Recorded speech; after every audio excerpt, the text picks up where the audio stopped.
بسم اللہ الرحمن الرحیم۔ دین کا حکم یہ ہے کہ جو کام جس کے ذمہ فرض ہے تو اس کام کو انجام دینے سے پہلے، حکم کو پورا کرنے سے پہلے اس کے مسائل سیکھنا بھی فرض ہیں، تاکہ مسلمان وہ فریضہ اللہ اور اللہ کے رسول کی تعلیمات کے مطابق انجام دے سکے۔ تو آج ہم زکوٰۃ کے کچھ مسائل عرض کریں گے تاکہ جن لوگوں پر زکوٰۃ فرض ہے وہ یہ مسائل سیکھ کر ان کے مطابق عمل کر سکیں۔ سب سے پہلی بات اور پہلا مسئلہ یہ ہے کہ زکوٰۃ کس شخص کے ذمہ فرض ہوتی ہے۔ تو مسئلہ یہ ہے کہ ہر ایسا عاقل بالغ مسلمان جو صاحب نصاب ہو اس کے ذمہ زکوٰۃ فرض ہوتی ہے۔ بچے پر زکوٰۃ فرض نہیں ہوتی، کوئی آدمی ایسا اس کا دماغی توازن درست نہیں ہے اس کے ذمہ زکوٰۃ فرض نہیں ہوتی۔ عاقل ہے، بالغ ہے، مسلمان ہے اور صاحب نصاب ہے، خواہ وہ کنوارا ہو یا شادی ہو چکی ہو اور اس کے پاس بقدر نصاب مال ہو تو اس پہ زکوٰۃ فرض ہوتی ہے۔ آسانی کے لیے ہم اس مسئلے کو تفصیل سے یہ بیان کرتے ہیں کہ کس 5 قسم کے لوگوں کے ذمہ زکوٰۃ فرض ہوتی ہے۔ نمبر 1، وہ شخص جس کے پاس جس کی ملکیت میں 7.5 تولہ سونا ہو۔ 7.5 تولہ سونا سے مراد 88 گرام سونا ہے۔ اور نمبر 2، لیکن یہ مقدار اکثر مسلمانوں کے پاس نہیں ہوتی۔ جو مسلمان بہت مالدار ہوتا ہے تو ان لوگوں کے پاس 100 تولہ 80 تولہ سونا ہوتا ہے۔ عام طور پر لوگوں کے پاس 7.5 تولہ سونا ملکیت میں نہیں ہوتا، کم ہوتا ہے۔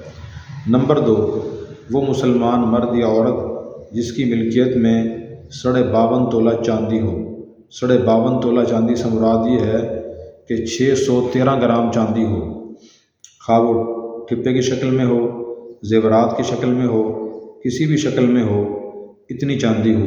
لیکن عام طور پر اکثر مسلمانوں کے پاس 52.5 تولہ چاندی نہیں ہوتی بلکہ کم ہوتی ہے۔ بہت زیادہ مالدار جو لوگ ہیں ان کے پاس ہوتی ہے۔ نمبر 3، وہ شخص جس کے پاس 52.5 تولہ چاندی کی قیمت کے برابر یا اس سے زیادہ نقدی ہو، کرنسی ہو، کسی ملک کی کرنسی ہو، پاکستان کی، ہندوستان کی، عرب ملک کی، درہم ہو، ڈالر ہو، ریال ہو، روپیہ ہو، ٹکا ہو، تو 52.5 تولہ چاندی کی قیمت کے برابر یا اس سے زیادہ نقدی ہے۔ تیسرا آدمی یہ ہے، اس کے ذمہ زکوٰۃ فرض ہے۔ مسلمانوں میں ایسے بہت سے لوگ ہوتے ہیں۔ اور نمبر 4، وہ شخص جس کی ملکیت میں 52.5 تولہ چاندی کی قیمت کے برابر برائے فروخت سامان ہو۔ مثلاً یا تو اس کی دکان ہے، اس جوتے کی، کپڑے کی، جنرل سٹور ہے، کوئی کسی بھی چیز کی دکان ہے، لوہے کی، لکڑی کی، بجری ہے، سیمٹ ہے، پتھر ہے، کوئی بھی دکان کا سامان ہے، برائے فروخت ہے اور وہ کم از کم 52.5 تولہ چاندی قیمت کے برابر ہے یا اس سے زیادہ ہے، تو چوتھا آدمی یہ ہے جس کے ذمہ زکوٰۃ فرض ہوتی ہے۔ اکثر جو دکاندار ہوتے ہیں اور متوسط دکان والے ہوتے ہیں تو وہ اس زمرے میں آ جاتے ہیں اور ان پہ زکوٰۃ فرض ہو جاتی ہے۔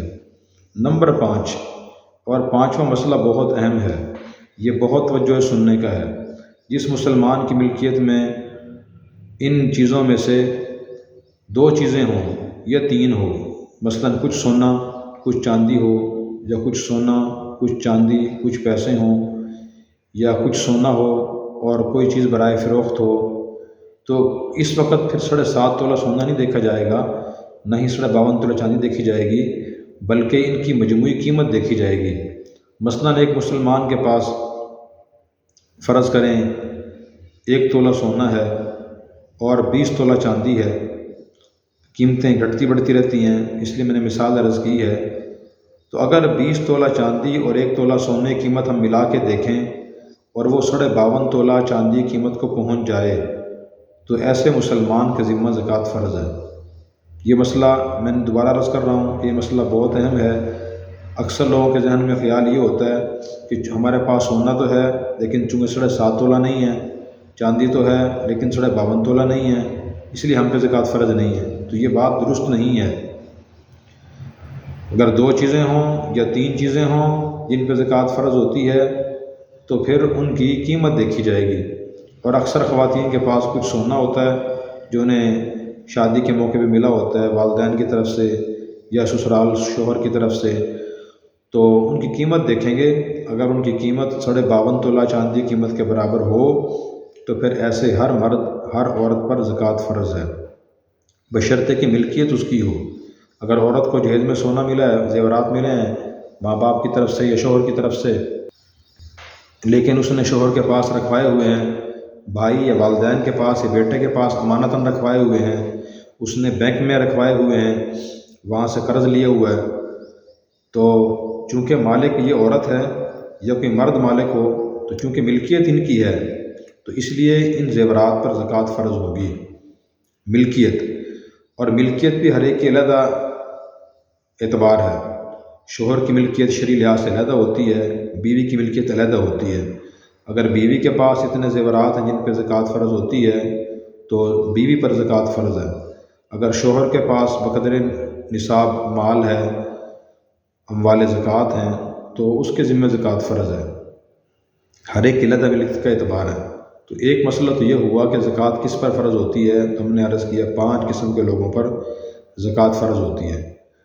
دوسری چیز یہ ہے کہ زکوٰۃ ادا کرنا کب فرض ہوتا ہے، تو اس کے بارے میں نبی کریم صلی اللہ علیہ وسلم کا ارشاد ہے، اور آپ نے واضح طور پہ ارشاد فرمایا کہ من استفاد مالا فلا زکوٰۃ فیہ حتی یحول علیہ الحول۔ جامع ترمذی کی روایت ہے کہ جس کو کسی بھی طریقے سے حلال طریقے سے مال حاصل ہو گیا تو اس پر اس کی زکوٰۃ اس وقت واجب ہوگی جب سال گزر جائے گا، تو سال گزرنے کے بعد زکوٰۃ فرض ہوتی ہے۔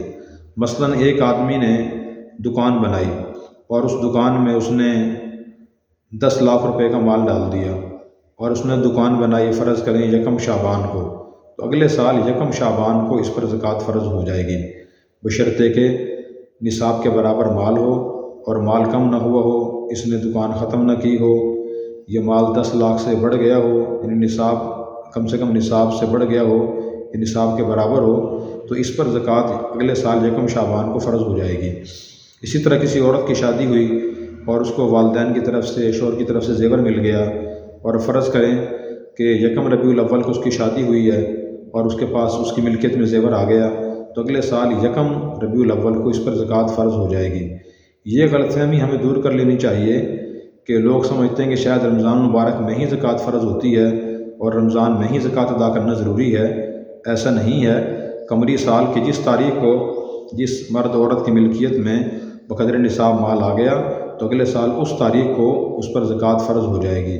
تو شریعت نے زکوٰۃ میں کسی بھی فرض کی ادائیگی میں تاخیر کو پسندیدہ قرار نہیں دیا، ناپسندیدہ قرار دیا ہے، بلکہ ترغیب دی ہے کہ آدمی سال سے پہلے ہی زکوٰۃ ادا کر دے۔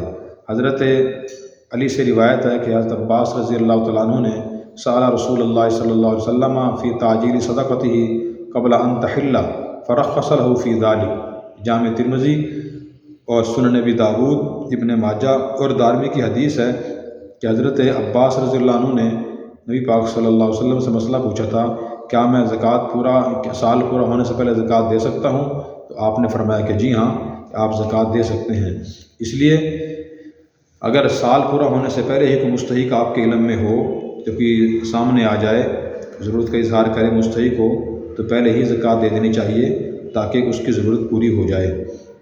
اور نبی کریم صلی اللہ علیہ وسلم نے جیسے رمضان مبارک میں ایک فرض ادا کرنے سے 70 فرائض کا ثواب بیان فرمایا ہے اور یہ فضیلت بیان فرمائی، اسی طرح کسی مسلمان کی فوری حاجت پوری کرنے کی فضیلت ہے۔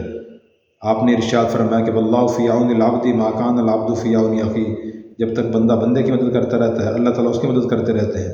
اگر ایک آدمی کا سال 1 شعبان کو پورا ہو گیا رمضان مبارک سے 1 مہینہ پہلے اور اس نے فوراً زکوٰۃ ادا کر دی، کسی مستحق کو مال دے دیا، تو اللہ کی مدد فوراً شروع ہو جائے گی۔ اگر یہ 1 رمضان کا انتظار کرے گا تو خاص مدد بھی 1 رمضان کو ہی شروع ہوگی۔ تو اس لیے دوسرا مسئلہ یہ ہے کہ زکوٰۃ کب فرض ہوتی ہے اور کب ادا کرنی چاہیے، اور تیسرا مسئلہ یہ ہے کن اشیاء پہ زکوٰۃ فرض ہوتی ہے۔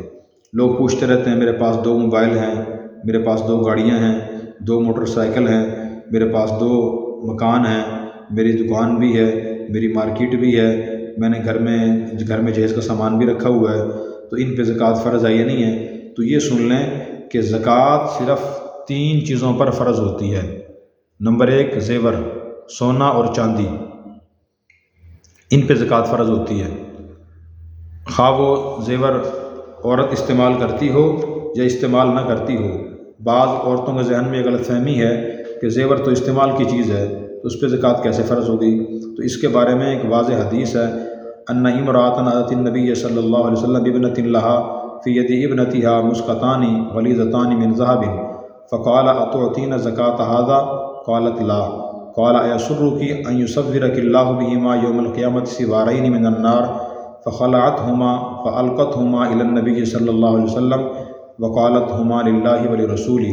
کہ نبی کریم صلی اللہ علیہ وسلم کے پاس ایک عورت حاضر ہوئی اور ان کے ساتھ ان کی بیٹی تھی، اور اس بیٹی کے دونوں ہاتھوں میں بازوؤں میں 2 سونے کے کنگن تھے اور موٹے موٹے تھے۔ تو آپ نے ان سے پوچھا کیا تم ان کی زکوٰۃ ادا کرتی ہو؟ اس خاتون نے کہا کہ نہیں۔ تو آپ نے پوچھا کیا تم اس بات کو پسند کرتی ہو کہ اللہ تبارک و تعالیٰ آپ کو ان کنگنوں کے بارے میں، اس کے بدلے میں اللہ تعالیٰ کڑوں کے بارے میں، کنگن کے بارے میں قیامت کے دن جہنم کنگن پہنائے؟ اس نے کہا کہ نہیں۔ تو پھر اس نے وہ اتار کے حضور کے سامنے رکھ دیے کہ یہ اللہ اور اس کے رسول کے ہیں۔ تو دیکھیں حضور نے پوچھا کیا تم زکوٰۃ ادا کرتی ہو؟ تو اس سے معلوم ہوا کہ جو استعمال کا زیور ہوتا ہے اس پہ بھی زکوٰۃ فرض ہوتی ہے۔ تو لہٰذا ایک تو زیورات پہ زکوٰۃ فرض ہوتی ہے بشرطے کہ وہ نصاب کے پہنچتے ہوں۔ نمبر 2 دوسری ہے نقدی یعنی کرنسی، سونا چاندی روپیہ پیسہ، جیسے میں نے پہلے بتایا ڈالر وغیرہ، ان پہ زکوٰۃ فرض ہوتی ہے بشرطے کہ وہ 52.5 تولہ چاندی قیمت کے برابر ہوں۔ اور نمبر 3 ہے سامانہ تجارت۔ سامانہ تجارت کا مطلب یہ ہے کہ ہر وہ چیز جو کسی شخص نے فروخت کرنے کی نیت سے لی ہوئی ہے، کوئی پلاٹ لے لیا فروخت کرنے کی نیت سے، اور فروخت کرنے کی نیت سے لیا تھا، اب بھی فروخت کرنے ہی کی نیت ہے، نیت تبدیل نہیں ہوئی، اگر نیت تبدیل ہوگی تو یہ مال تجارت نہیں ہے۔ اسی طرح کسی آدمی کی دکان ہے اور اس میں سامان ہے، تو جو سامان برائے فروخت ہے تو حساب میں اس کو شامل کرنا ضروری ہے۔ اگر دکان کے اندر الماریاں ہیں یا اور اسی طرح اس میں کرسیاں ہیں، پنکھے ہیں اور ڈیکوریشن کا سامان ہے جو ذاتی استعمال کے لیے ہے، تو ان پہ زکوٰۃ فرض نہیں ہوتی۔ جو چیزیں برائے فروخت دکان میں رکھی ہوئی ہیں ان پہ زکوٰۃ فرض ہوگی۔ اسی طرح گھر میں جو استعمال کے لیے کپڑے ہوتے ہیں، بستر ہوتے ہیں، الماریاں ہوتی ہیں، گاڑیاں ہیں جو استعمال کے لیے ہوتی ہیں، یا اسی طرح موبائل ہوتے ہیں، فریج ہوتا ہے، تو اگر یہ فروخت کرنے کے لیے نہیں ہیں، استعمال کے لیے ہیں، خواہ پورا سال استعمال نہ ہوتی ہوں چیزیں، تو پھر بھی ان پہ زکوٰۃ فرض نہیں، کیونکہ یہ مال تجارت میں شامل نہیں ہیں۔ تو سونا چاندی 1، نمبر 2 نقدی کرنسی، اور نمبر 3 مال تجارت، ان 3 چیزوں پر زکوٰۃ فرض ہوتی ہے۔ اس کے علاوہ کس چیز پہ زکوٰۃ فرض نہیں ہوتی؟ جس میں نے بتایا کہ مال تجارت عام ہے، کوئی بھی چیز بندے نے فروخت کرنے کی نیت سے لی ہوئی ہے، جنس رکھی ہوئی ہے، جوتے کپڑے رکھے ہیں فروخت کرنے کی نیت سے، موبائل رکھے ہیں فروخت کرنے کی نیت سے، تو ان پر زکوٰۃ فرض ہوگی، اور جو اس نیت سے نہیں رکھے ان پہ زکوٰۃ فرض نہیں ہوگی۔ اب میں بتا دیتا ہوں اگلا مسئلہ ہے نمبر 4 حساب کرنے کا طریقہ۔ یہ ہر آدمی کی یعنی جس کے پہ زکوٰۃ فرض ہے، خواہ مرد ہو یا عورت ہو، اس کے زکوٰۃ کا حساب کرنے کی ایک تاریخ مقرر ہونی چاہیے۔ تو جیسے میں نے بتایا اگر وہ صاحب نصاب جس تاریخ کو بنا تھا اگلے سال وہی تاریخ اس کی زکوٰۃ کی ہے۔ کسی کی اگر تاریخ اس کو یاد نہ ہو میں صاحب نصاب کب بنا تھا، تو وہ آسانی کے لیے کوئی اسلامی تاریخ مقرر کر لے محتاط اندازے سے۔ مثلاً وہ کہتا ہے کہ 30 شعبان میری حساب کی تاریخ ہے، 30 تاریخ کو وہ دیکھے میری ملکیت میں سونا چاندی مال تجارت نقدی میں سے کتنی چیزیں ہیں، جتنی چیزیں ہیں ان کی مالیت لگا لے۔ فرض کریں کہ وہ چیزیں 20 لاکھ روپے کی بن گئی، 10 لاکھ روپے کی بن گئی، اگر 10 لاکھ کی بن گئی ہیں تو ان کو 40 پہ تقسیم کر دے، جو جواب آئے گا وہی اس کی زکوٰۃ ہوگی۔ اس کو آسانی کے لیے 100 کے حساب سے 2.5% بھی کہہ دیتے ہیں، مجموعی مالیت کے اعتبار سے 40واں حصہ بھی کہہ دیتے ہیں۔ تو کل ٹوٹل مالیت کا 40واں حصہ زکوٰۃ فرض ہوتی ہے، اور 100 کے حساب سے 2.5%، دونوں میں کوئی تضاد نہیں ہے، دونوں پر بارے میں بات ایک ہی ہے۔ اچھا اگلا مسئلہ، بعض لوگ پوچھتے ہیں مسئلہ نمبر 5 کہ ہماری جو دکان کرائے پہ ہے، مکان کرائے پہ ہے، یا مارکیٹ کرائے پہ ہے، یا گاڑی کرائے پہ دی ہوئی، اس پہ زکوٰۃ فرض ہے یا نہیں ہے؟ چونکہ وہ کرائے فروخت نہیں ہوتی ہیں ان پہ زکوٰۃ فرض نہیں ہے۔ ہاں اگر وہ کرایہ آ کے جمع ہوتا رہے اور وہ نصاب کو پہنچ جائے، سال گزر جائے پھر اس کرائے پر زکوٰۃ فرض ہوگی، اور کرایہ گھر میں استعمال ہوتا رہا تو زکوٰۃ فرض نہیں ہوگی، اس لیے کہ زکوٰۃ آمدن پر نہیں ہوتی بلکہ بچت پر ہوتی ہے۔ تو یہ زکوٰۃ کے کچھ مسائل تھے۔ باقی زکوٰۃ کن کو دینی چاہیے وہ اور کون زکوٰۃ لے سکتا ہے، کس کو زکوٰۃ نہیں دے سکتے، وہ انشاءاللہ آئندہ عرض کریں گے۔ اللہ تعالی ہمیں عمل کرنے کی توفیق عطا فرمائے۔